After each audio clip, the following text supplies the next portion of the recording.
अस्सलाम वालेकुम। मैं ਤੁਹਾਡਾ ਲੱਕੀ ਭਾਈ ਆਪਣੀ ਹਯਾਤੀ ਚੈਨਲ ਤੋਂ ਤੁਹਾਡੇ ਨਾਲ ਗੱਲਬਾਤ ਕਰ ਰਿਹਾ। ਠੀਕ ਹੈ ਨਾ। ਉਮੀਦ ਹੈ ਕਿ ਸਾਰੇ ਭੈਣ ਭਰਾ ਠੀਕ ਠਾਕ ਤੇ ਖੁਸ਼ ਰਾਜ਼ੀ ਬਾਜ਼ੀ ਹੋਣਗੇ।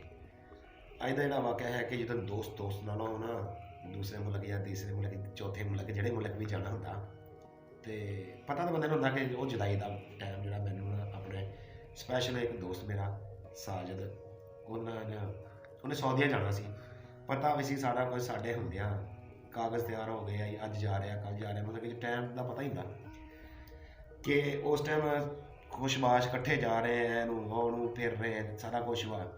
ਜਦੋਂ ਜਾਣ ਦਾ ਟਾਈਮ ਆ ਗਿਆ ਨਾ ਕਿ ਉਸ ਬੰਦੇ ਨੇ ਨਾ ਆਇਆ ਮਿਲਿਆ ਫਿਰ ਦੁਬਾਰਾ ਕਿ ਚੱਲ ਪਤਾ ਚੱਲਦਾ, ਉਹਨੇ ਹੱਥ ਮਿਲਾ ਕੇ ਤੇ ਕਹਿੰਦਾ ਠੀਕ ਹੈ ਜੀ ਚਲੀ। 4 ਕਦਮ ਉਹ ਤੁਰਿਆ ਹੋਣਾ, 4 ਕਦਮ ਇੱਧਰੋਂ ਮੈਂ ਤੁਰ ਪਿਆ ਹੋਣਾ ਜਿਸ ਜਗ੍ਹਾ ਅਸੀਂ ਮਿਲੇ ਆ। ਮੈਨੂੰ ਅੱਜ ਤੱਕ ਉਹ ਸੀਨ ਨਹੀਂ ਭੁੱਲਦਾ। 4 ਕਦਮ ਉਹ ਤੁਰਿਆ, 4 ਕਦਮ ਮੈਂ ਤੁਰਿਆ ਤੇ ਲੇਕਿਨ ਉਸੇ ਟਾਈਮ ਮੁੜ ਕੇ ਮੈਂ ਪਿੱਛੇ ਦੇਖਿਆ, ਉਸੇ ਟਾਈਮ ਮੁੜ ਕੇ ਉਹਨੇ ਪਿੱਛੇ ਦੇਖਿਆ। ਉਹ ਵੀ ਵਾਪਸ ਆ ਗਿਆ, ਮੈਂ ਵੀ ਥੱਲੇ ਚਲਾ ਗਿਆ। ਫਿਰ ਘੁੱਟ ਕੇ ਅਸੀਂ ਇੱਕ ਦੂਸਰੇ ਨਾਲ ਜੱਫੀ ਪਾਈ ਸਿਰਫ ਅਸੀਂ ਇੱਕ ਦੂਸਰੇ ਨਾਲ ਦੇਖ ਕੇ ਕਹਿੰਦਾ ਬਸ ਚੁੱਪ ਰਹੇ, ਬੋਲੇ ਕੁਛ ਨਹੀਂ, ਰੋਏ ਨਹੀਂ ਸਿਰਫ। ਬਾਕੀ ਇਹ ਹੈ ਕਿ ਉਹ ਜੁਦਾਈ ਦਾ ਜਿਹੜਾ ਗਮ ਸੀ ਨਾ ਉਹ ਅਸੀਂ ਉਸੇ ਟਾਈਮ ਹੀ ਇੱਕ ਦੂਸਰੇ ਨਾਲ ਸੀਨੇ ਨਾਲ ਸੀਨਾ ਲਾ ਕੇ ਕਲੀਅਰ ਕਰ ਲਿਆ। ਠੀਕ ਹੈ ਨਾ। ਚਲਾ ਗਿਆ ਮੇਰਾ ਵੀਰ ਉਹ ਸਊਦੀਆ ਤੇ ਮੈਂ ਆਪਣੇ ਘਰ ਆ ਗਿਆ। ਠੀਕ ਹੈ ਨਾ। ਵਕਤ ਗੁਜ਼ਰਦਾ ਰਿਹਾ, 2-3 ਸਾਲ ਬਾਅਦ ਆ ਗਿਆ। ਉਹਨੇ ਆਉਂਦੇ ਸਾਰ ਸਭ ਤੋਂ ਪਹਿਲੇ ਮੈਨੂੰ ਮਿਲਿਆ।